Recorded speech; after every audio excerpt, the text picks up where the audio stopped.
조금 전에 이 영상이 끊겨버렸습니다. 그래서 계속 이어서 말씀을 나눠보도록 하겠습니다. 그래서 반드시 이 성령은 진리를 통해서 역사하기 때문에 우리가 오류 가운데서 아무리 성실하게 신앙생활을 한다 하더라도 이 성령이 역사할 수 없기 때문에, 그래서 여호와께서는 뭐라고 말씀하시는지, 기록되었을 때에는 뭐라고 하는지 우리는 이 말씀을 따라서 신앙을 해야 하는 것이 가장 안전한 길이기 때문에 그렇습니다. 그래서 이제 이 안식일에 대한 의무가 이제 제시되면서 많은 사람은 세속적인 관점에서 이렇게 말을 했습니다. 어떻게 말을 했냐면 이들이 이렇게 말을 했겠죠. 우리가 연구를 해보니 하나님의 율법은 변경되지 않았고, 하나님의 그 성일은 이 안식일은 일곱째 날 이라는 것을 이제 깨닫게 되었다. 그렇게 말을 하니까 이들이 이렇게 말을 합니다. 우리는 언제나 일요일을 지켜왔다. 우리의 조상들도 그 날을 지켰다. 경건하고 선량한 많은 사람이 그 날을 지키다가 행복하게 죽었다. 그것이 그들에게 옳은 일이 없다면 우리에게도 옳은 일이다. 그런데 이 새로운 안식일은 일곱째 날 토요일입니다. 이 새로운 안식일을 지키게 되면 필연적으로 세상 사람들과 이제 조화가 깨져서 그들에게 아무런 감화도 줄 수 없게 될 것이다. 제7일을 지키는 하나의 작은 단체가 일요일을 지키고 있는 온 세계를 대항하여 어떤 일을 성취할 수 있을 것인가? 이렇게 이제 대항을 해왔습니다. 유대인들도 이런 식으로, 이런 논법으로 그들이 그리스도를 거절하는 일을 정당화시키고자 노력해 왔습니다. 유대인들은 그들의 조상들이 이 희생제물을 드리기 때문에 하나님의 간합하심을 받았는데, 그 자손들도 그와 동일한 길을 따름으로 구원을 얻지 못할 이유가 있느냐고 반박을 했습니다. 마찬가지로 이 루터 당시의 법안교도들은 참 그리스도인들이 이 천주교의 신앙을 가지고 죽었기 때문에 그 신앙이야말로 구원을 얻기에 충분한 것이라는 논리를 전개해 왔습니다. 이와 같은 이론은 종교적 이 신앙과 행위의 발달을 효과적으로 이제 방해하는 것임이 입증될 것입니다. 많은 사람은 이 일요일을 지키는 것이 여러 세기 동안에 확립된 교회 전반의 관습이고 교리라고 주장을 했습니다. 그러나 이에 대해서 이 안식일과 안식일을 지키는 일은 더욱 오래된 일이고 더욱 널리 보급되었던 일이며 세상 그 자체만큼 오래된 것입니다. 그리고 하나님과 천사들이 다 같이 인정한 것입니다. 세상의 기초가 놓이고 새벽별들이 함께 노래하며 하나님의 아들들이 다 기쁘게 소리할 때 안식일의 기초도 놓였다고 이 욥기 36장 8절 말씀과 욥기 38장 6절 7절 말씀, 그리고 창세기 2장 1절에서 이 3절 말씀을 참조하시면 알 수 있는데, 그래서 우리가 이 안식일 제도, 이 제도를 존중히 여기는 것은 당연한 일입니다. 그것은 사람의 권위로 제정되거나 사람의 전통으로 세워진 것이 아닙니다. 옛적부터 항상 계신 분으로 말미암아 세워지고 그리고 그분의 영원한 말씀으로 명령되었던 것입니다. 그래서 사람들의 이제 그 주의가 안식일 개혁 문제로 이제 쏠리게 되자 이제 이 당시에 재림운동 때 말입니다. 일반 목사들은 하나님의 말씀을 왜곡시켜서 의심하는 사람들의 마음을 가장 잘 진정시키는 방향으로 성경의 증언을 해석하였습니다. 그러자 스스로 성경을 연구하지 않는 사람들은 그들의 마음에 맞는 그 결론을 받아들이는데 만족해 버렸습니다.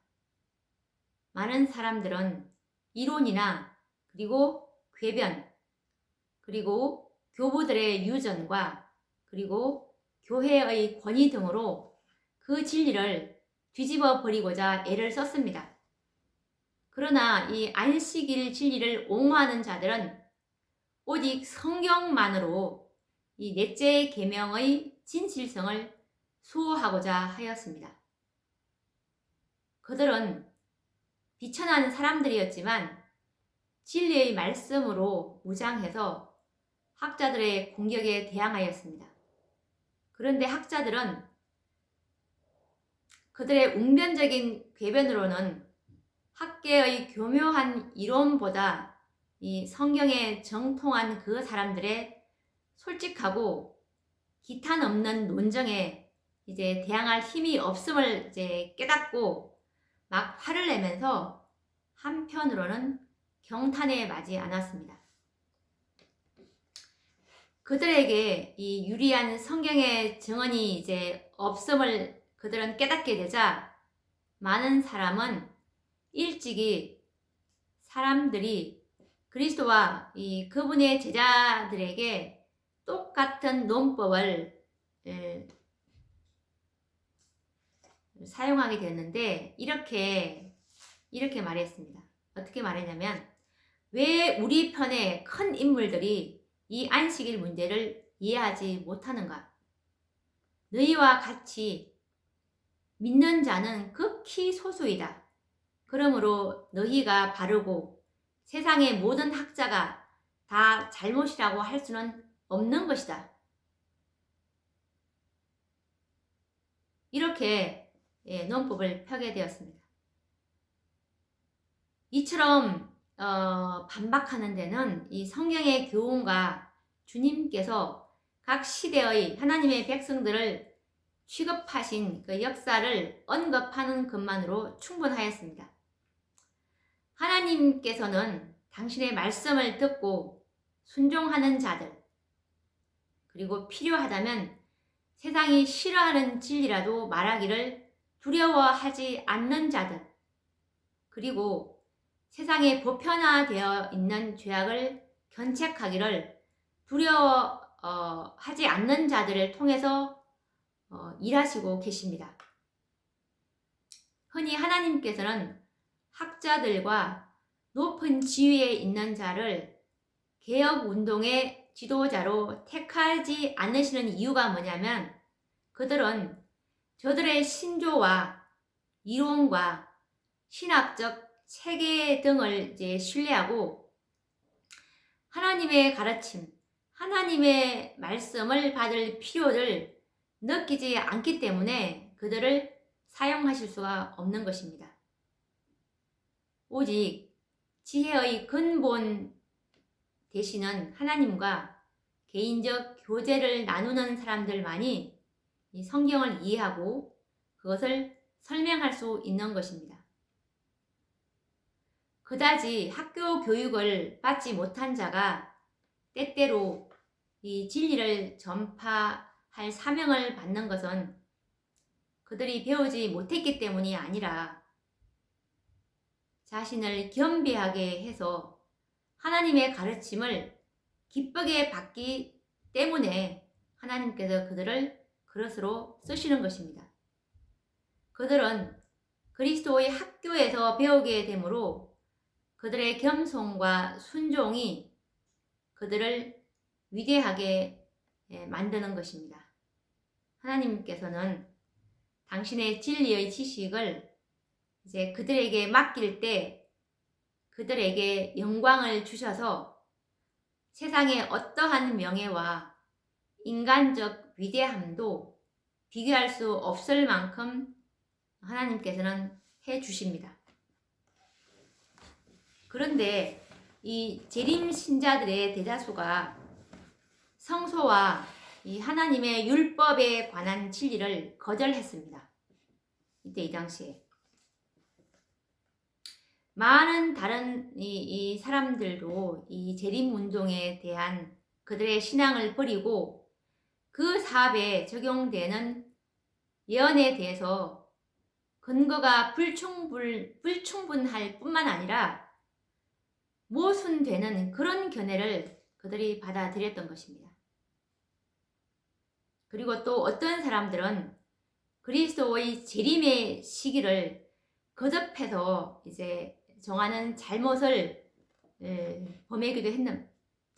범했는데, 그리고 이제는 이제 성소 문제를 비춰주고 있는 빛이 예수님의 재림 때까지 미치는 예언적 기간은 전혀 없고 이 사건에 관한 정확한 시일도 예언되어 있지 않다는 사실을 이제 그들에게 알려줘야만 했던 것입니다. 시기를 거듭거듭 정함으로 인해서 이걸 알려줘야 될 필요를 느꼈겠죠. 그러나 그들은 그 빛에서 돌아섰습니다. 그래서 그들은 주님이 오시는 날을 계속해서 정했고 그때마다 그들은 거듭거듭 실망을 당했던 것입니다.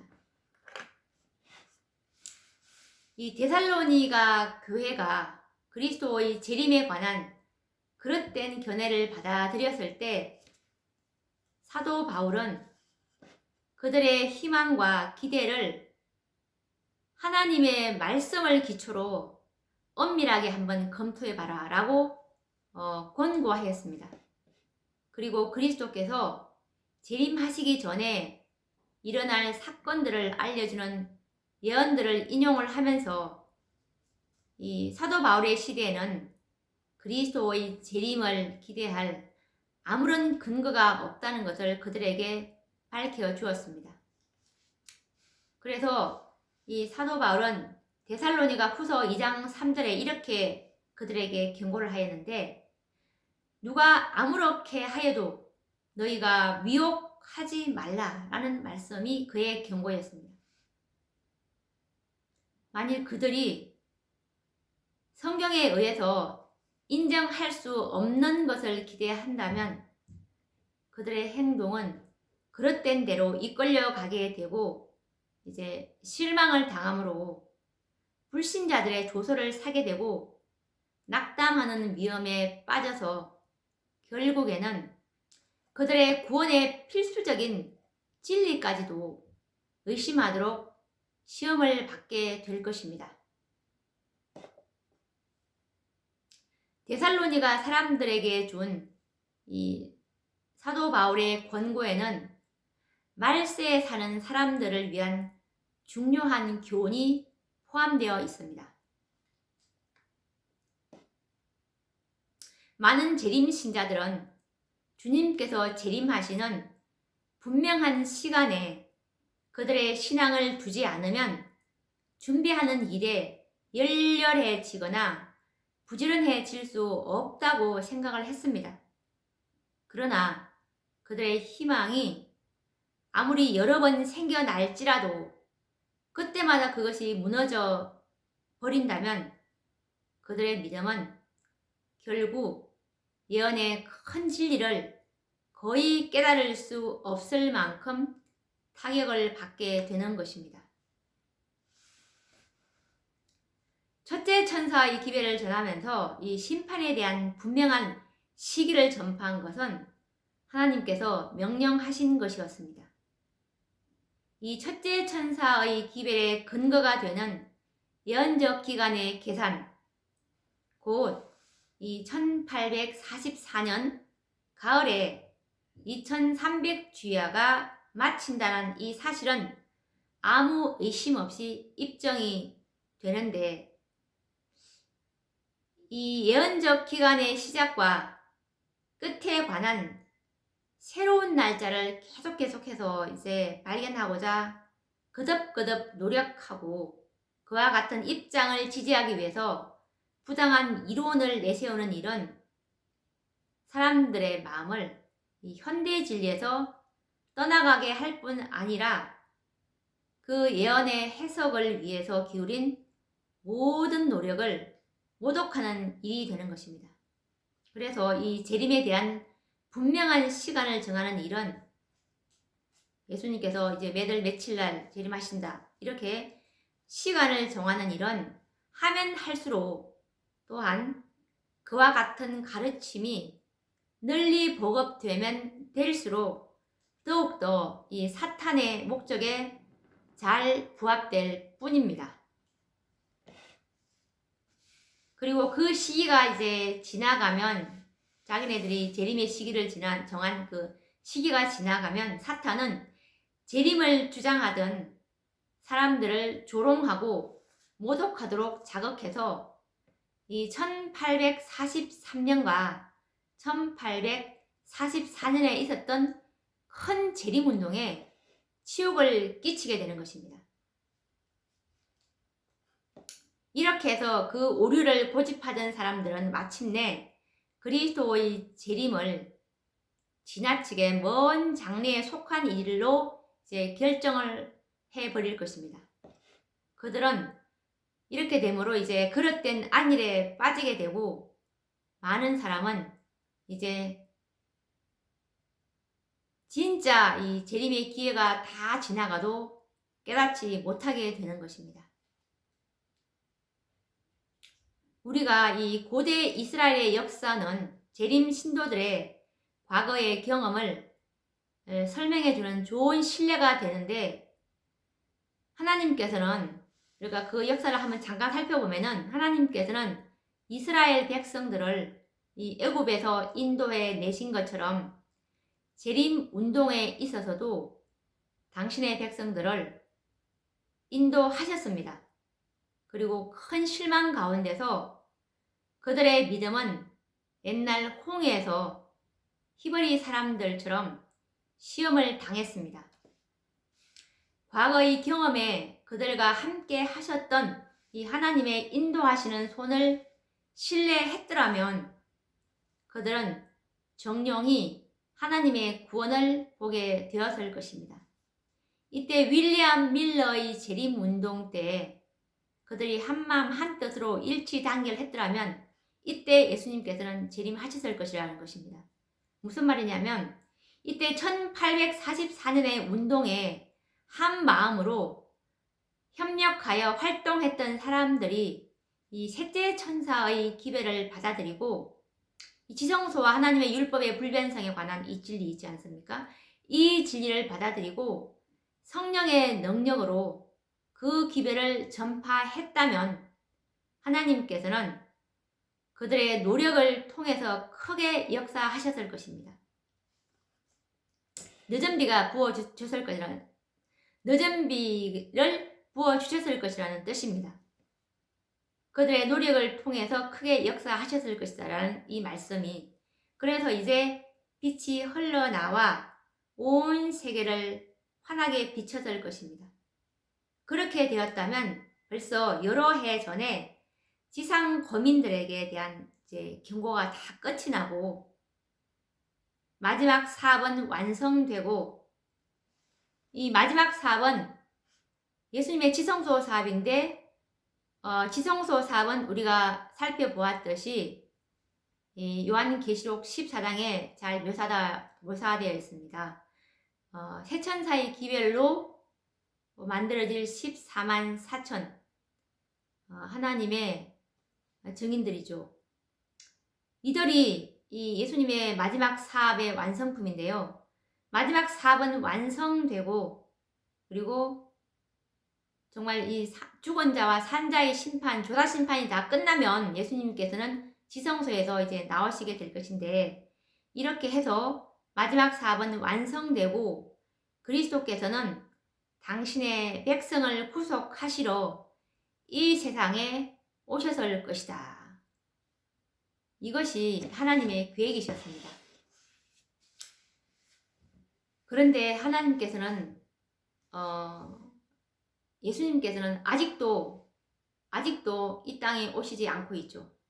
1844년부터 이제 2300주야의 끝에 예수님께서는 끝인 1844년에 지성소에 들어가셨고, 지성소에 들어가심으로 어린 양의 신부, 예수님의 지성소 사업의 작품들이 14만 4천인들인데 예수 그리스도의 의를 소유하고 정말 완전한 그분의 완전하심에 신성에 참여한 그 자들인데, 이들의 수요가 차면은 주님께서는 이 땅에 강림하실 것이 요한계시록 14장에 하나님의 사업이 잘 묘사가 된 계획이 잘 나타나 있는데, 아직까지 재림하시지 않는 이유는 아직까지 하늘 새 예루살렘 성전이 지어지지 않고 있고, 그 의미는 새 예루살렘 성은 어린 양의 신부로 대표되고 있는데, 어린 양의 신부인 14만 4천인들이 아직까지 수요가 차고 있지 않으므로 예수님께서는 아직까지 이렇게 재림이 지연되고 있다는 것을 우리가 깨달을 수가 있는 것입니다. 우리가 지난 시간에 이것을 차근차근 우리가 연구해 왔기 때문에 제가 설명하는 부분이 이해가 좀 안 되신다면 그 전전편을 이제 참고해 보신다면 이것이 무슨 의미인지 이해가 쉽게 가실 것이라고 봅니다. 그러면 오늘도 우리가 여기서 말씀을 여기서 이제 끝을 내고, 또 다음 시간에 이어서 이 말씀을 또 연구를 계속 해 보도록 하겠습니다. 그러면 다음 시간에 뵙도록 하겠습니다. 감사합니다.